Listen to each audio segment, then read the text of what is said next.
Hello అండి. అందరికీ నమస్కారం. బాగున్నారా అండి? మేమైతే బాగున్నాము. ఈరోజైతే మీ అందరితో పాటు మరో కుకింగ్ వీడియో షేర్ చేసుకోబోతున్నాను. ఈ వీడియో వచ్చేసి నేను ఈరోజు పొద్దున్నుండి నైట్ వరకు షూట్ చేశాననమాట. మార్నింగ్ టైంలో ఏం వంట చేశాను, నైట్ టైంలో ఏం వంట చేశాను అనేది వీడియో చూస్తే మీకు కంప్లీట్గా అర్థమవుతుంది. వీడియో చివరి వరకు చూడండి ఫ్రెండ్స్. లైక్ చేయండి, షేర్ చేయండి, మన ఛానల్ కొంచెం సపోర్ట్ చేయండి అండి. సబ్స్క్రైబ్ చేసుకోండి. వీడియోలోకి అయితే వెళ్ళిపోదాము. ఇది వచ్చేసి ఈరోజు మార్నింగ్ టైం అని చెప్పాను కదా. పొద్దున్నే అంటే మరీ ఒక 6కో 7కో కాదండి. ఇది వచ్చేసి 9కి అండి. 9కి నేను చిన్న చిన్న పనులన్నీ కంప్లీట్ చేసుకున్నాను. ఇంట్లో పనులన్నీ ఫైనల్గా అయితే దోశ వేస్తున్నాను. దోశ పిండి పట్టాను నిన్న వీడియోలో చూపించాను కదా, నానబెట్టింది. ఇంకా దోశ పిండి అయితే పట్టేశాను నిన్న నైటు. ఇంకా ఈరోజు మార్నింగ్ కల్లా అలా ఉంది అనమాట. ఎందుకో పొంగలేదు, మరి కొంచెం మెత్తగా పట్టలేదండి, కొంచెం బరకగా వచ్చింది, అందుకే పొంగలేదేమో. పొంగింది పర్లేదు కానీ మరీ పొంగలేదు అనమాట. పిండి అయినా సరే సూపర్ వచ్చినాయండి దోశలు అయితే. ఇంకా దోశలు బాగా వస్తున్నాయి కాబట్టి ఈ మధ్య దోశలు వేస్తున్నాను. ఓకే, వంట అయితే ఏమీ చేయనండి, ఇంకా టిఫినే అనమాట. ర్యామ్స్ ఆఫీస్కి వెళ్ళేటప్పుడు కూడా ఇక దోశ తినేసి వెళ్ళిపోతాడు. మధ్యాహ్నం టైంలో వస్తాడు, లంచ్కి లేదంటే లేదు. నేనైతే ఇక్కడ దోశ చేస్తున్నాను. ఫస్ట్ అయితే కొంచెం వాటర్ ఆయిల్ వేసి ఆనియన్తో స్ప్రెడ్ చేసి ఇంకా కొంచెం 2 గంటల పిండి వేసి ఎంత సైజు కావాలో అంత మొత్తం ఆ పిండి అంతవరకు స్ప్రెడ్ చేసి ఇంకా దోశ అయితే ప్రిపేర్ చేసుకుంటున్నాను అనమాట. అసలు మంచి క్రిస్పీగా వస్తాయండి దోశలు అయితే. సరే, ఇక్కడేమో పల్లీలు పచ్చిమిర్చి వేయించుతున్నాను. నేను ఇంతకుముందు పచ్చిమిర్చి ఎక్కువ వేస్తే చట్నీ ఎక్కువ అవుతుంది అనే ఉద్దేశంతో ఎక్కువ వేసేదానండి. ఇప్పుడు ఎక్కువ వేయలేదు అంటే కారం లేవు. ఇంకోటి ఏంటంటే ఒక పావు కిలో అట్లా వేసేదాన్ని.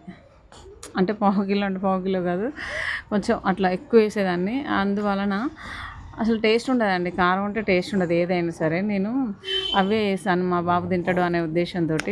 కానీ సూపర్, అసలు చట్నీలో పల్లీలు ఎక్కువ వేసి కారం తక్కువ వేసుకుంటే, కారం మిరపకాయలు బాగుంటుందండి, మంచిగా ఉంటుంది. మన హోటల్లో ఇస్తారు కదా, ఏం చేస్తారు వీళ్ళు, ఏమేమి వేస్తారు అనుకుంటాం కానీ చాలా బాగుంటుంది. ఇగో చూడండి, చూడడానికి తెల్లగా కనిపిస్తుంది కదా దోశ పిండిలాగా. ఆల్రెడీ సగం అయిపోయింది, వాళ్ళు తినేశారు. ఇది వచ్చేసి నా కొరకు అనమాట. నా కొరకు నేను ఉంచుకున్నాను కానీ బట్ ఇది కూడా తినేశారు బాగుందని చెప్పేసి. కొంచెమే ఉంచారు, ఒక దోశ మందము. నేను ఇక అది కొంచెం నైట్ కూర ఉంటే తినేసాను అనమాట. సూపర్ టేస్ట్ ఉందండి. పల్లీలు ఎక్కువ వేసుకొని కొంచెమే మిరపకాయలు వేసుకోవాలి, ఒక 4-5, చాలా బాగుంటుంది. ఇక్కడ వచ్చేసి నేను మధ్యాహ్నం టైంలో టీ పెట్టేసుకుంటున్నాను. ఆల్మోస్ట్ ఒక 11 అయింది అనుకుంటా నేను దోశ తినేసరికి. తర్వాత ఒక 1 అవర్ రెస్ట్ తీసుకున్నాను. తర్వాత కిందకి వెళ్ళి వేరే వాళ్ళతో పాలు తెప్పించుకొని టీ అయితే ప్రిపేర్ చేసుకుంటున్నాను. తిన్న తర్వాత ఇంకా టీ తాగితేనే ఫైనల్గా నాకు మంచి సాటిస్ఫై ఉంటుందండి.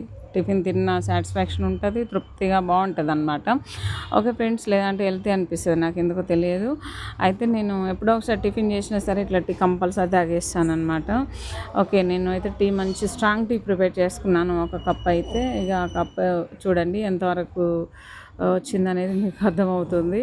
బాగుంది టీ అయితే. మంచిగా ఎక్కువ టీ పౌడర్ వేసి కొంచెం షుగర్ తక్కువ వేసి పాలు ఎక్కువ పోసుకొని మంచిగా టీ అయితే ప్రిపేర్ చేసుకున్నాను. ఈ టీతో అయితే నైట్ ఒక 8 వరకు అయితే నేను ఏమీ తినలేదు. ఆ నైట్ 8 తర్వాత నేనేం చేస్తున్నాను ఇక్కడ చూడండి, ఇంకా కొత్తిమీర పుదీనా అయితే కట్ చేసి ఒక గిన్నెలో వేసుకున్నాం అనమాట. ఇంకా ఫోన్ చేసి ర్యామ్స్ ఏం చెప్పాడు అంటే, చికెన్ తీసుకొస్తాను, అన్నీ ఉన్నాయా చూసుకో, చెక్ చేసుకో, ఇంకా చికెన్ తెస్తే ఇంకేమేమి కావాలి చెప్పు అంటే నేను అన్నీ చెక్ చేసుకొని అన్నీ ఉన్నాయని చెప్పేశాను అనమాట. ఇక్కడైతే నాకు కొత్తిమీర పుదీనా ఇదైతే మెయిన్ అనమాట. చికెన్ వండాలి అంటే ఇవి 2 ఖచ్చితంగా ఉండాలి. ఇదైతే ఇక శుభ్రంగా వాటర్తో కడిగేసుకోవాలి అనమాట. పుదీనా ఒక్కటి కూడా కొత్తిమీర ఒక్కటి వేసుకొని కూడా మనం బగారా రైస్ చేసుకోవచ్చు. పుదీనా వేసుకుంటే మరింత ఫ్లేవర్ యాడ్ అయితే టేస్ట్ కూడా చాలా బాగుంటుంది. ఇంక ఇదైతే చిన్న చిన్న నలకలు ఉంటాయి కదా అండి, అంటే ఇది కూడా పుదీనానే, కాకపోతే అవి ఖరాబ్ అయిన ఆకులు అనమాట. అన్నీ చాలా జాగ్రత్తగా, కొంచెం అప్పుడప్పుడు ఎంట్రుకలు కూడా వస్తాయండి, పురుగులు వస్తాయి, ఎంట్రుకలు వస్తాయి, ఇట్లాంటి నల్ల ఎండిపోయిన ఆకులు మురిగిపోయిన ఆకులు ఇవన్నీ ఉంటాయి. ఇదంతా శుభ్రంగా చూసుకొని వాష్ క్లీన్ చేసుకొని ఇంకొక 2 సార్లు క్లీన్ చేసుకోవాలండి. ఎందుకంటే ఇది బయట నుంచి తెచ్చింది కాబట్టి మట్టి మట్టి ఉంటుంది అన్నమాట. ఓకే, చాలా కేర్ఫుల్గా చూస్తాను. ఇందులో చెప్పాను కదా పురుగులు కూడా ఉండొచ్చు, అంతా గ్రీనరీ కదా, ఇంకా గ్రీన్ లీవ్స్ కాబట్టి ఇందులో పురుగులు ఉన్నా ఆశ్చర్యమే లేదు, కనిపించేది కూడా ఒక్కొక్క టైంలో. ఓకే ఫ్రెండ్స్, వేరే వేరే ఆకులు కూడా ఉంటాయి ఇందులో, వేరే వేరే చెట్లు కూడా ఉంటాయి.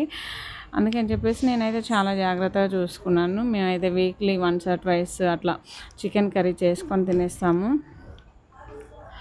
తెలిసిందే కదా, నేను చేసిన ప్రతిసారి కూడా ఇంకా వీడియో షేర్ చేస్తూనే ఉంటాను. మీకైతే నా వీడియోస్ రెగ్యులర్గా ఫాలో చేసే వాళ్ళకైతే అర్థమవుతుంది. చూడండి, ఇక్కడైతే నేను ఇంకా పుదీనా కొత్తిమీర అయితే శుభ్రంగా కడిగి కట్ చేసి పక్కన పెట్టేసుకున్నాను. నెక్స్ట్ పచ్చిమిర్చి, ఆనియన్స్ అన్నీ కట్ చేసి పక్కన పెట్టేశాను అనమాట.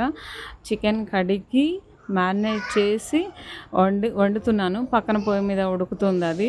అది వచ్చేసి నేను షార్ట్ వీడియోలో అప్లోడ్ చేయాలి అని చెప్పేసి అది వేరే షూట్ చేశానండి. ఇక్కడ వచ్చేసి నేను బగారా రైస్ చేస్తున్నాను. చికెన్ కూడా చూపిస్తాను. ఓకే ఫ్రెండ్స్, ఇదైతే ఇంకా మిరపకాయలు, ఆనియన్స్, మిరియాలు, లవంగాలు, చెక్క, ఇలాచి ఇదంతా వేసుకున్నాను అనమాట. వేసుకొని మంటను లో ఫ్లేమ్ కట్ చేసుకొని ఇంకా ఇదంతా ఉడికించుకోవాలి. తర్వాత పుదీనా కొత్తిమీర వేసేసుకుందాము. పుదీనా కొత్తిమీర ఉంటేనే బాగుంటుందండి ఈ రైస్కి అయితే, ఇంకా అది లేకుంటే వేస్ట్గా. ఓకే, చూసారు కదా, ఇంకా సన్నగా తరిగాను అండి. ఎంత ఎక్కువ వేసుకుంటే అంత టేస్ట్ వస్తుంది. మరీ ఎక్కువ వేసుకోవద్దు, కాకపోతే ఎంత ఎక్కువ వేసుకున్నా సన్నగా తరగాలి అన్నమాట. లేకుంటే కొమ్మలు చెట్లు రైస్లో కనిపిస్తే అస్సలు బాగుండదు కదా. చూడండి ఎట్లా మగ్గిపోయిందో, ఆయిల్ అంత చిన్నగా కట్ చేసుకుంటే సరిపోతుంది. ఓకే, ఇంకా ఇక్కడేమో కొంచెం అల్లం పేస్ట్ వేసుకుందాము. కొంచెం పసుపు కూడా వేసుకోవచ్చండి కలర్ కోసం. మనం కలర్స్ అది వేసుకునే కంటే ఫుడ్ కలర్స్ వేస్తారు కదా, అన్హెల్దీ, అది అసలు మంచిది కాదు. ఇట్లా పసుపు వేసుకోవడం కూడా మంచిదే, బట్ బగారా రైస్ అంటే వేయకూడదు. కలర్ కోసం అట్లా వేస్తాను నేను అప్పుడప్పుడు, కొంచెం చిటికడు. ఓకే ఫ్రెండ్స్, ఇంకా వాటర్ అయితే పోసేసుకుందాము. ఫస్టే రైస్ కడిగి నానబెట్టాను. అది వచ్చేసి ఈవినింగ్ టైంలో కడిగి నానబెట్టాను అనమాట. కనీసం ఒక 2-3 hours అయినా నానుతుంది అనమాట. ఈవినింగ్ ఎక్కువ టైం ఉంటుంది కాబట్టి ఎప్పుడో 5-6కి అట్లా కడిగి పక్కన పెట్టేస్తాను. 8కి 7:30కి అట్లా పొయ్యి మీద పెట్టి ఉడికిస్తాను అనమాట. నేను నార్మల్గా రోజులాగానే వండాలి, ఇంకా కర్రీ ఏదో చేద్దాం అనుకున్నాను, బట్ సడన్గా చికెన్ అంటేను ఇదంతా ప్రిపేర్ చేస్తున్నాను అనమాట. నేనైతే ఫైనల్గా వాటర్ పోసాను, అందులో కొంచెం మసాలా ఇంట్లో ప్రిపేర్ చేసుకున్నాం మసాలా వేసాను. ఆ మసాలా నేను ఇంట్లో కడుపులో మంట రాదండి, అది ఇంట్లో చేసుకున్న మసాలా ఏంటంటే చెక్క, లవంగ, ధనియాలు, ఇలాచి వేయించుకొని మంచిగా ఎల్లిపాయలు వేసి మిక్సీ పట్టుకొని దంచుకొని, లేదంటే ఇంకా ఉంటాయి కదా విలేజ్లలో అయితే ఎక్కువ అదే యూస్ చేస్తారండి. ఎక్కువ కాదు, అదే యూస్ చేస్తాం మేమైతే. ఇన్స్టాంట్గా అప్పటికప్పుడు నూరుకొని వేసుకుంటాం రోట్లో. ఎంత బాగుంటుంది అంటే అసలు మంచి స్మెల్, మంచి ఫ్లేవరు, సూపర్ టేస్ట్, చాలా బాగుంటుంది. మా అమ్మ అయితే అట్నే వేస్తుంది. ఓకే, ఇంకేమో ఇక్కడ చూడండి చికెన్ కర్రీ అయితే ఫైనల్గా ఉడుకుతుంది. ఇక్కడేమో వాటర్ కూడా కాగింది, కిందకి మీదకి ఇట్లా అన్న తర్వాత ఇక రైస్ వేస్తాను. అందరికీ తెలుసు కదా, ఇల్లు ఏముంది చెప్పడానికి. ఓకే ఫ్రెండ్స్, ఈ రైస్ వేసుకున్న తర్వాత ఒకసారి మనం మిక్స్ చేసుకొని వదిలేస్తే మంచిగా ఉడుకుతుందండి. మూత పెట్టేసుకొని ఒక 5 minutes లో ఫ్లేమ్లో పెట్టేసుకుంటే మంచిగా సెట్ అయిపోతుంది రైస్ అనేది. ఓకే, ఇంకా వచ్చేటప్పుడే చికెన్ తీసుకొని వచ్చేటప్పుడు ఎగ్స్ తీసుకొచ్చిండనమాట. ఆ ఎగ్స్ అయితే ఇంకా నాన్న కొరకే ఎస్పెషల్లీ, అంటే మేము కూడా తినేస్తాము, కాకపోతే నాను తీసుకురా కావాలి అని ఫోన్ చేసి చెప్తేను తీసుకొచ్చిండు. ఎక్కువ ఇట్లా హాఫ్ బాయిల్ వేస్తాను నాన్నకి ఇప్పుడైతే. నెక్స్ట్ వచ్చేసి అప్పుడప్పుడు ఉడికించి ఇస్తానండి. ఒక 4-5 months అవుతుంది మేము ఎగ్స్ తినక. మొన్న మళ్ళీ ఇప్పుడు అంతే. ఇంకా ఇంతకుముందు అయితే అసలు తినేవాళ్ళం కాదు. బర్డ్ ఫ్లూ అని చెప్పారు కదా, అప్పుడు చికెన్ కూడా అవాయిడ్ చేసాం, ఎగ్స్ అయితే కంప్లీట్గా అవాయిడ్ చేసి ఉండే. ఓకే ఫ్రెండ్స్, ఇప్పుడైతే ఇంకా కొంచెం ఆయిల్ వేసి ఎగ్గు ఇందులో వేసాను. ఆ ఎగ్గులో నేను ఏం వేసాను, కొంచెం పసుపు, మసాలా, అల్లం పేస్టు, కొంచెం కారం కొంచెం ఉప్పు వేసాను అనమాట. దాన్ని కలపను కూడా లేదు, అట్లనే వేసాను, అదే కలిసిపోతుందిలే అని చెప్పేసి. ఓకే, ఆయిల్ ఎంతవరకు వేసానో అంతవరకు ఎగ్ అనేది ఉన్నది ఇక్కడ స్ప్రెడ్ అయిందనమాట. ఓకే ఫ్రెండ్స్, ఇదైతే లో ఫ్లేమ్లో ఈ గిన్నెలో ఆమ్లెట్ వేసుకుంటే చాలా పర్ఫెక్ట్గా వస్తుందండి. దోశ పెనం పైన ఇంకో దాని మీద కాకుండా దీని మీద వేసుకుంటే మంచిగా వస్తుంది. సరే చూడండి, దీనిపైన కొంచెం గార్నిష్ కోసం పుదీనా కొత్తిమీర వేసానమాట. తర్వాత ఈ ఎగ్ని కొంచెం ఇట్లా మనం రోస్ట్ చేసుకున్నట్లుగా రెండు వైపులా రోస్ట్ చేసుకుంటే బాగుంటుంది. ఎంత పర్ఫెక్ట్గా వచ్చిందో చూడండి, అసలు విరగలేదు, కొంచెం కూడా ఖరాబ్ కాలేదు అనమాట. బాగుంది. ఇట్లా కొంచెం లో ఫ్లేమ్లోకి అడ్జస్ట్ చేసుకొని ఇది మాడిపోకుండా మంచిగా ఉడికించుకుందాం. 1 minute అట్లా ఉడికించుకుంటే ఇది కంప్లీట్గా ఉడికిపోతుంది. చూడండి, ఎగ్ అనేది ఎంత పర్ఫెక్ట్గా వస్తుంది. గిన్నె పైన నాన్ స్టిక్ గిన్నె అయితే చూడండి మంచిగా వస్తుంది. మనం ఏం చేసుకున్నా కూడా చాలా పర్ఫెక్ట్గా వస్తుంది అనమాట. ఓకే ఫ్రెండ్స్, దీన్ని ఒక 2-3 సార్లు అటు ఇటు తిప్పేసుకొని ఉడికించుకుంటే మనకు బాయిల్ అయితే రెడీ అయిపోతుంది అనమాట. నాకెందుకో అండి, నేను చాలా మంచిగా వేస్తాను కానీ నాకెందుకో తినబుద్ధి కాదు ఇది అస్సలే. కొంచెం ఏదో అట్లా కొంచెం ఎప్పుడో ఒకసారి తీసుకొని తినాలనిపిస్తుంది కానీ నాకు ఇంట్లో ఎగ్స్ ఉంటాయి, అప్పుడప్పుడు వేసుకొని తింటే ఏమవుతుంది అనిపిస్తుంది కానీ నాకు అసలు నచ్చదు ఎందుకు. ఓకే ఫ్రెండ్స్, ఇంకా నా ఆమ్లెట్ అయితే రెడీ అయిపోయేటప్పటికి టైం వచ్చేసి 8:30 అవుతుందండి నైట్. చెప్పాను కదా, ఈ వంట అయిపోయేంత వరకు నిలబడే చేయాలి అండి గ్యాస్ పొయ్యి దగ్గర.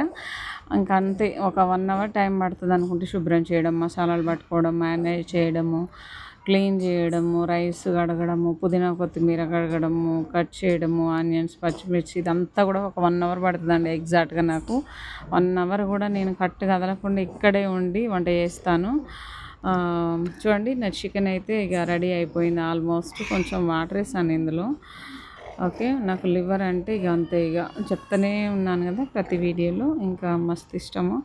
ఈ మధ్య మా అబ్బాయికి ఇస్తున్నాను, మొత్తం ఆయనే తినేస్తున్నాడు అనమాట. రైస్ కూడా అయిపోయింది, కర్రీ అయిపోయింది, మా నాన్నకు ఆమ్లెట్ అయిపోయింది. నాను అయితే అసలు బగారు రైస్ తినడు అంటే అసలే. ఆయన కోసం నేను మధ్యాహ్నం టైంలో కొంచెం వైట్ రైస్ వండాను, అంటే నాను తినటం కొరకు వండాను అనమాట. పొద్దున్న దోశ చేశాను కదా, ఇంకా మార్నింగ్ టైంలో మధ్యాహ్నం టైంలో ఏమో కొంచెం రైస్ వండుకొని తినవచ్చు అని చెప్పేసి నైట్ కూర ఉంటే నేను వైట్ రైస్ వండాను. సాయంత్రం టైంలో తినేసాము కొంచెంగా.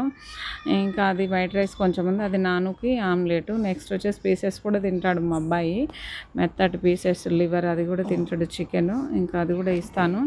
ఓకే, ఆమ్లెట్ ఇస్తే కాలింది అని చెప్పేసి ఉరుకుతున్నాడు అనమాట. ఓకే, ఇంకా నాను అయితే ఆమ్లెట్ హ్యాపీగా తినేసిండు అండి. తర్వాత మేము భోజనాలు పెట్టేసుకున్నాము. ఇది వచ్చేసి ర్యామ్స్కి పెట్టాను. నేనేంటంటే ఒక్కసారి పెట్టిస్తానండి, 2-3 సార్లు లేవడము, 2-3 సార్లు భోజనాలు పెట్టియడం నాకు అట్లా ఎందుకులే ఊరికే తిరగడం అనిపిస్తుంది. అందుకని చెప్పేసి ఒక్కసారి భోజనం పెట్టిస్తాను, అది అంతవరకు సరిపోతుంది అన్నమాట. ఇంకా ఇక్కడ వచ్చేసి ఆనియన్స్ కట్ చేశాను. లెమన్ చాలా రోజుల తర్వాత లెమన్ తెప్పించాను అనమాట. ఫ్రిడ్జ్లో ఉంది, అది తెచ్చి 6 రోజులు అయిందని యూజ్ చేయట్లేదు. బాగా ఎండలు కొడితే దాంతో ఒక నిమ్మకాయ వాటరు అదో ఇదో ఉప్పు వేసుకొని తాగేయచ్చు. బట్ ఇక వర్షాలు పడుతున్నాయి కదా, నేనైతే పట్టించుకోవట్లేదండి. సరే, ఆనియన్స్ అయితే కట్ చేశాను, లెమన్ వేసుకున్నాము. ఇంకా ఉంది అండి, చాలా అంటే చాలా బాగుంది అండి. ఇక బగారా రైస్ చికెన్ అంటే చాలా టేస్టీగా చేస్తాను, చాలా బాగుంది అన్నమాట. ఆనియన్స్ కూడా సర్వ్ చేసుకోవడం అయిపోయింది. ఓకే ఫ్రెండ్స్, చూసారు కదా, ఇంకా ఈరోజు కుకింగ్ వీడియో అయితే నాది ఇలా ఉంది అన్నమాట. మార్నింగ్ టు ఈవినింగ్ వరకు నేను ఏం చేశాను, ఎలా చేశాను అనేది మీరు చూసారు కదా. మా వంటలు అయితే ఇలా ఉంటాయి, చాలా సింపుల్ అండ్ టేస్టీగా, సూపర్ టేస్టీగా ప్రిపేర్ చేస్తాను. ఓకే ఫ్రెండ్స్, వీడియో నచ్చితే లైక్ చేయండి, షేర్ చేయండి.